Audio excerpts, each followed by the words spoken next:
Hey guys, all right, welcome back. Another daily drive. We're in a little bit of traffic here, and you know what, sometimes you're tempted to turn the car around, but I want you guys to have a look on the ground where you've got the zigzag lines, and they're literally just starting just over here, which means it's illegal for me to turn the car around over here. So, you know, if I decided a little bit earlier, then no problem, then I could have done it, but at the moment I can't. So that's something to keep in mind. Really important, you know, you can't park on a zigzag, and you can't overtake anything that's moving or waiting to give way to a pedestrian, and you cannot turn the car around, so keep that in mind. So let's say, for example, I want to go into that side road there, now I'm fine there, or if I wanted to turn the car around now, no problem at all. So there is no car coming. It's very tempting to go around and overtake, and normally I would have done that, but it's not the safest thing. You got the bus coming.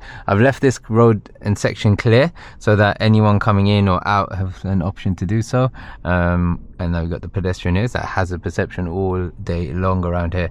So a lot of patience, a lot of observations required on these sort of side roads. Really important. They are tight, they are difficult. Now I'm just going to wait for an opportunity to go out. Notice the car coming out of that road, so if I wanted to cut across into the main road and they didn't look and came into my road now, then it could be an accident.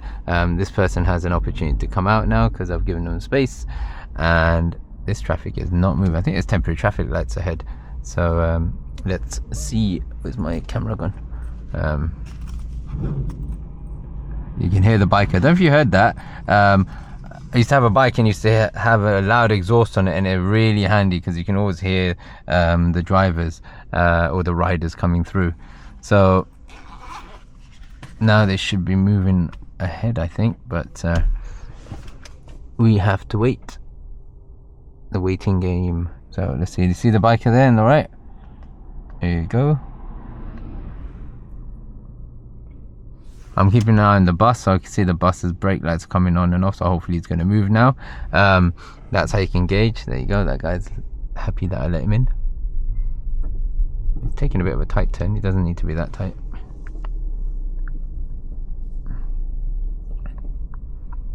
Okay, now I'm going to gauge. This temporary lights have just changed again, so let's take this side road here. I'm going to check my mirrors, no one's coming. I'm going to go into this road, so then hopefully we get some tighter roads to deal with. Right, park cars both sides. Let's hope no one comes, because if someone does, and I'm thinking of waiting here, I've already analyzed that there's a gap there. I'm looking ahead now. If a car comes in now, then I'll have to wait here. They can go into that spot there, and then we're going to go left here. Quite blind. I'm looking to stop, literally checking both sides. You can see how risky it can be. Okay, I'm looking again and again. There's a car coming, and I've just stopped for them now. I've clocked that there was a car coming, more so because the car that went past was giving way. So sometimes you can tell what's going to happen because the cars that are driving will do something unusual or not expected. I'm looking and peeking around. Look at these roads, are really tight. Looking around that corner already, making sure no one's coming, and if they are, I'm going to hopefully force them out into that gap there. I'm looking deep. I lean forward sometimes as well. Park car reflections, there's a car there waiting already. I'm going to check behind. I'm going to give them space. Sometimes when cars have waited for a while, you know, it's nice to let them out. Let's see what happens here. So they've got enough space to get past, and I'm going to check my mirrors. I'm going to look deep, and let's see, that car's going to turn around and come out in front of me, and they're going to go past me. Okay, I don't know if they're going to reverse back. They probably will, and they've come out of the way, which is nice. Look how tight these roads are. Another car coming. Yeah, hey, good, perfect. It's exactly what you guys need. This is a horrible road to drive down, and an amazing road to learn from. So there you go, tight roads, making sure you're not getting too close. Remember, number one thing, you can't sacrifice the left hand side cars, okay, no matter what. So now we're going to turn right. Hopefully people are nice enough not to block the junction ahead, and then we should be able to get out easily. So let's see. Biker coming.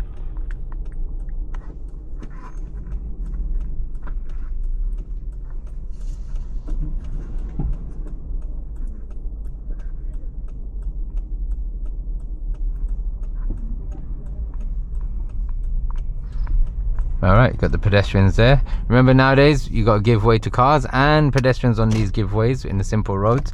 Okay, we can see if they're being nice. Remember, make eye contact with the drivers as well. Sometimes smile goes a long way. This car wants to come in. The car is there. Good, so he's waiting. They're coming in. Let's see if this person's nice. There's a car behind the one turning in, so I can't go out. And we're gonna wait and see. It's clear on my side. This guy's being nice. Person, perfect. Thank you. Lovely. That's how you do it. They were turning in. Don't know if you saw it in the mirror. So that's why they were waiting for me as I was edging out. Now, roundabout coming up, and there we go. That's a bit close to this car. Now we're going to go straight down. I can signal left. There is no official left turn, but it kind of gives these guys a little bit of a heads up as to where I'm going. All right, look, no blockers yet. This car's turning in, so I can go, and off we go. Happy days. All right, humps, and go slowly. Always remember, your priority are the parked cars. Doesn't matter where the humps are. It doesn't mean you go correctly over them. I've mentioned that a few times before. So, you know, ideally, you know, it's nicer for your car when you go and get the humps directly underneath. But, you know, that means you're going to sacrifice the parked cars or the cars coming, and therefore you can't do it like that car just did in front of us. So we're just going to stay in our lane. There's no need for us to go and go all the way across. Cars are quite robust anyway, so it's like, as long as you're not whacking your car or going fast on the humps, you know, they'll deal with all these humps all day long. Just a bit annoying, but that's part of life. A lot of people ask about the zone ends, and the zone ends is usually parking. Okay, so the parking restrictions have changed, or that particular zone has ended. Another set of parking restrictions or rules will apply. Okay, there's this nice little bridge. I call it a viaduct. And that's, I always go past that. That's that Finchley. Now later on we're going to come up to a roundabout, and we're going to go left first exit when we get there. So already, you know, in your mind you'll be like, okay, I'm going to go into the left lane, signal left, and then keep my position as I'm going out. That car in front's driving a little bit slow, but hey.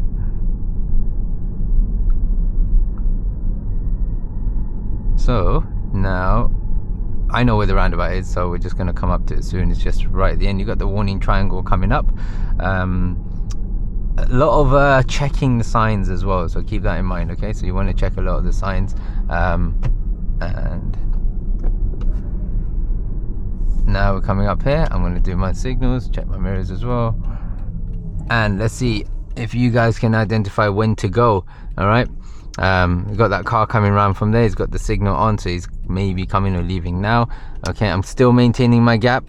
I'm only looking there now kind of more so because I'm just showing you guys when you can go and when you can't, but don't get close to this car here. Okay, that black car is inside, the grey car is inside. They're coming inside lanes, 100% coming. Also, let's see where they came from. That learner car came from round the corner. They're leaving. Happy days. The more they come around from the corner, then less likely they're going to come towards us. But you know, it depends on the scenario. That's if they're hugging the roundabout or changing lanes. When the moment they start leaving the lane, then you know, they're starting to come away and exiting. Now this road is a nice road. Sometimes it gets a little bit tight as we get further ahead. There is a crematorium ahead, so sometimes you know, it gets a bit busy whenever there's a funeral. But at the moment, no parked cars on that side, so it's easy to deal with. A few parked cars on the corner, so that will have a slight effect. Cars on this corner, so we're both going to be coming in a bit, you know, but nothing too drastic at the moment here.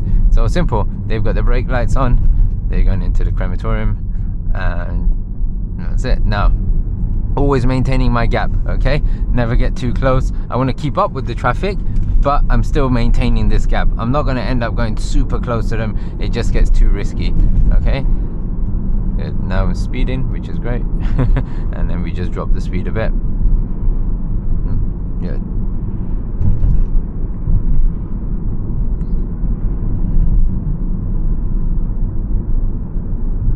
Constantly monitoring the road, the way it's bending, looking past the cars.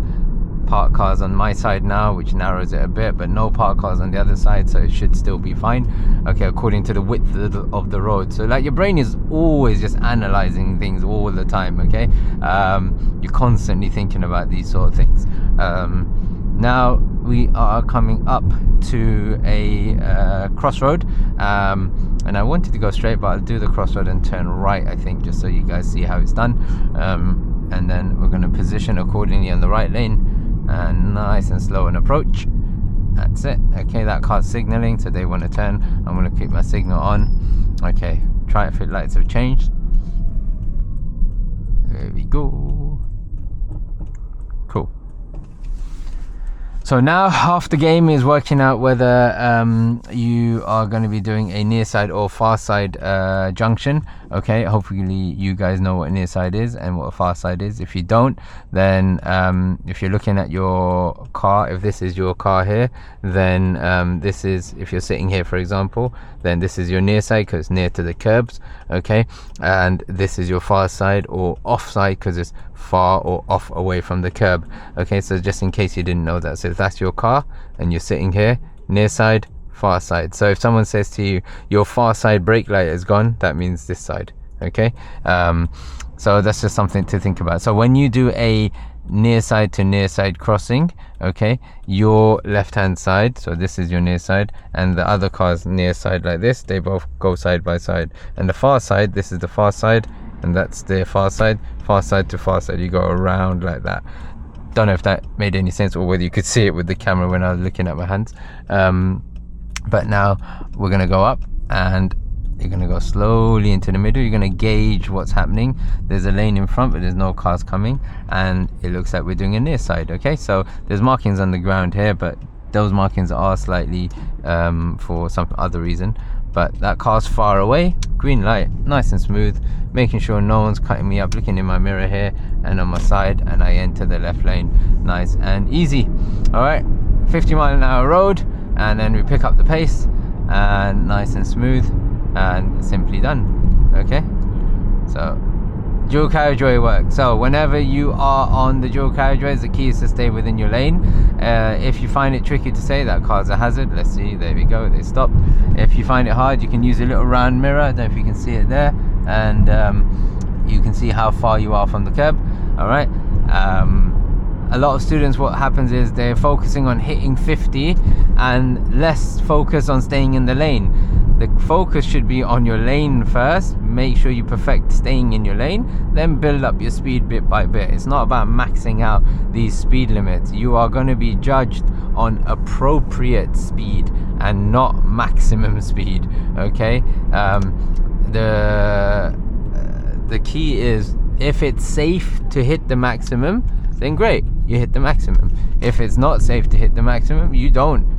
Okay, so like this road's 30, if it's safe, fine, we'll do 30. It's quite wide, it's not too bad, so 30 seems appropriate at the moment, it's not too bad, okay. But the moment it gets narrow and tighter, you do less. So, you know, we're going to join the dual carriageway now. I'm going to have a look, I can't see because of the bus, I'm going to edge, and that blue car is coming. So 50-mile-an-hour road, so I'm not going to chance coming out, and the way the situation is, I've got a nice angle, so I can just utilize one lane. My lane's clear, and if I slip in smoothly like this, I haven't gone over that line there. So now I'll pick up my pace. Takes a bit of time to pick up, so that's why you want it to be nice and clear behind you whenever you start. Okay, so let's do some lane changing. So I'm gonna have a look in my mirror, I'm gonna signal, I'm gonna stay straight for a few seconds, I'm gonna have a look.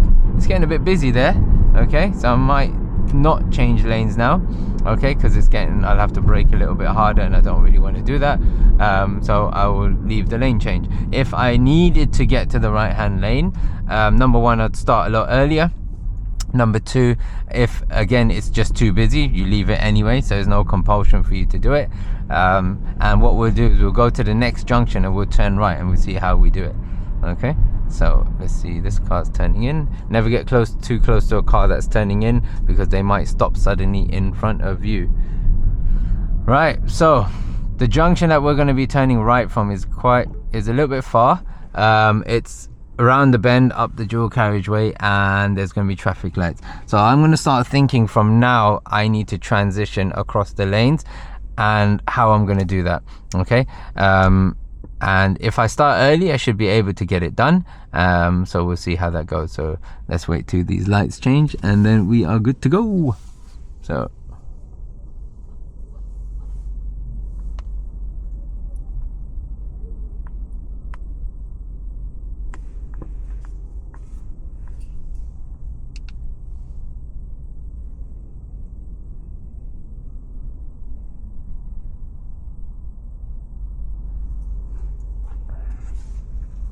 all right, so now our lights are going to change because I know the sequence.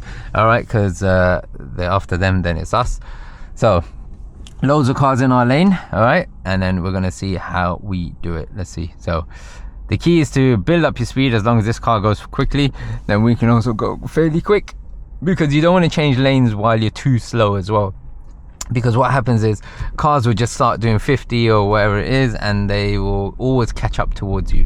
All right, so also I know that the Tesla is usually a quick car, but anyway, I'm going to signal right from now. They're warned. Let's see what they do about it. Are they going to be nice to me? I'm going to pick up my pace. Look at the gap there, it's beautiful, lovely, nice and smooth in.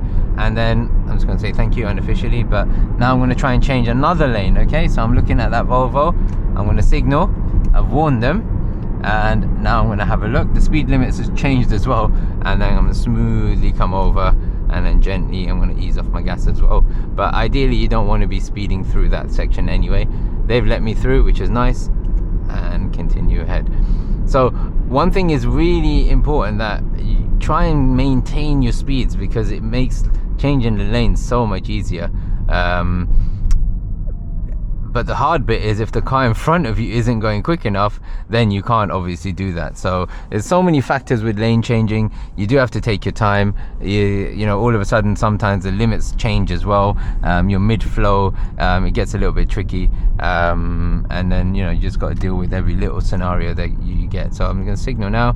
Everyone knows I'm going right now, and then maintain my gap from the biker. If I was a biker, I'd be overtaking, and I would have pulled up right at the traffic light.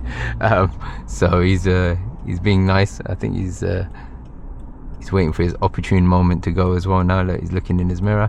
But that's the whole point of having a bike. You just slip in, go around, and you just cut right in front. So I always used to do that. If I had a motorbike, I'd just get right to the front of the queue and just stop right in front of everyone. It was a fast bike anyway, so I'd get away with it. Now the lights are changed, and check behind, and smooth stop. Big gap from the biker. I never want to get close to bikers. Very vulnerable. So yeah, that was that. Hopefully that's helped you guys. A little bit of a few tight roads at the start, some lane changing and fast roads at the end. So a little bit of a mix. So yeah, hope that's helped, and I shall see you guys on the next daily drive. Stop recording.